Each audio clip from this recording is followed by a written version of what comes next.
The boundary between pleasure and anger is blurring, wrote Shane Bauer for Mother Jones in July 2016. To shout makes me feel alive. During the lockdown, when Ash threatened a riot, I hoped the SORT team would come in and gas the whole unit. Everyone would be coughing and gasping, including me, and it would be good because it would be action. All that matters anymore is action. In 2014, Bauer, an investigative journalist who has previously written about the likes of police militarization and solitary confinement, spent a full 4 months undercover in the role of a private prison guard. With a hidden camera concealed in a wristwatch, he infiltrated the oldest medium-security private prison in the United States and documented a litany of disturbing failings. And over time, his personality began to change. By recording daily life in a private prison, Bauer sought to provide a rare inside look at a closed and controversial industry. In 2015, U.S. private prisons contained 126,272 inmates, or 8% of the nation's total prison population. And unlike publicly owned correctional facilities, they are profit-driven enterprises accountable to shareholders.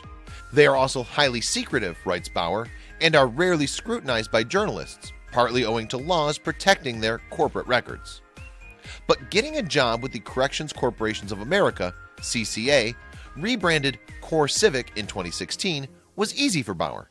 The decision makers did not ask him about his resume, his background in journalism, or his arrest for shoplifting when he was 19.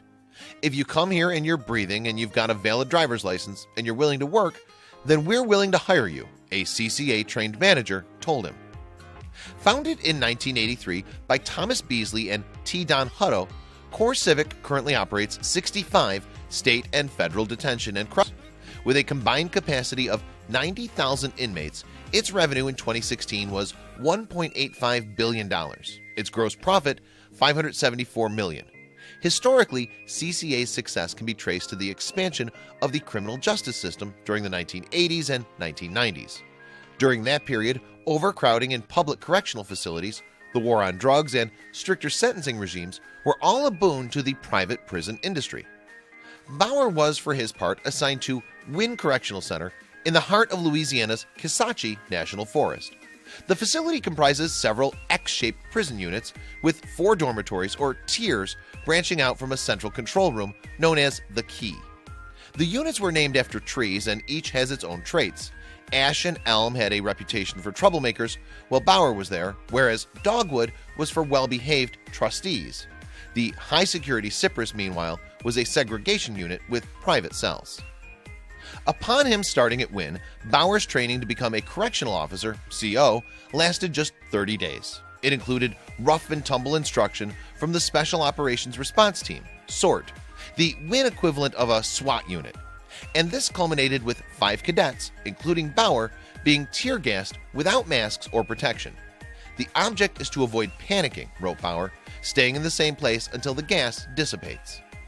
Meanwhile, a major hint that the prison was suffering difficulties came only 2 weeks into Bauer's training. An inmate called Chase Cortez, who was just months from the end of a 3-year stretch, managed to escape the compound and steal a hunter's pickup truck.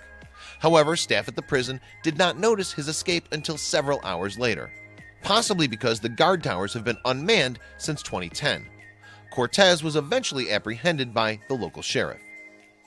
After finishing his training, Bauer was assigned to Cyprus on suicide watch, and the picture he paints is disturbing. In order to deter prisoners from malingering, the cells are rendered sparse and uncomfortable.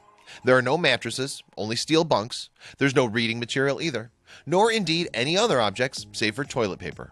Meanwhile, the inmates are stripped naked and made to wear tear-proof suicide blankets. Talking to Miss Carter, the prison's sole full-time social worker, Bauer discovered that mental health provision in Wynn also appeared woefully inadequate. According to Carter, 10% of the prison's 1,500 inmates were suffering from serious psychological health issues, and approximately 25% had IQs below 70. Yet despite this, there was no full-time psychiatrist at Wynn.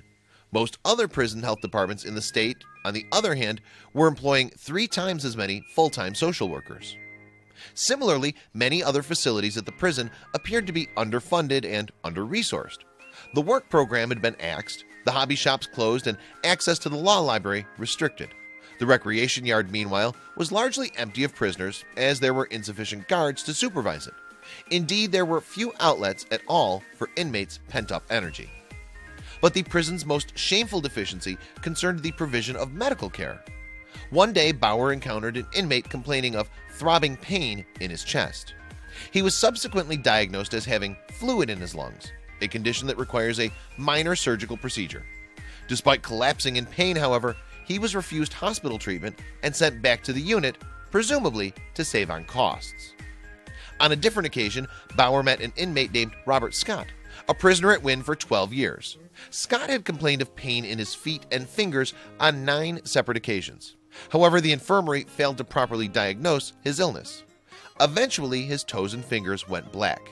Scott had gangrene, and when he was finally sent to the hospital, the disease was so far advanced that his legs and fingers had to be amputated. Scott is currently suing CoreCivic, but he's not the first.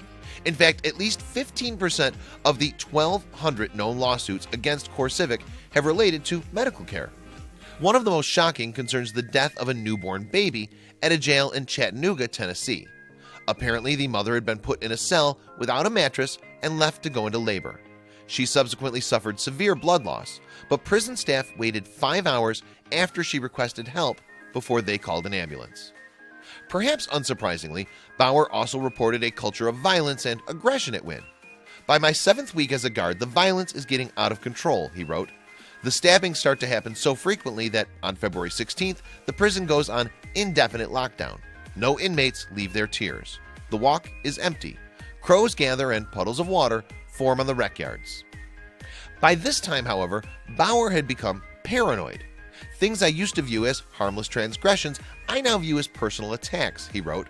"When a physically disabled man doesn't leave the shower in time for count, I'm certain he's testing me, trying to break me down, to dominate me."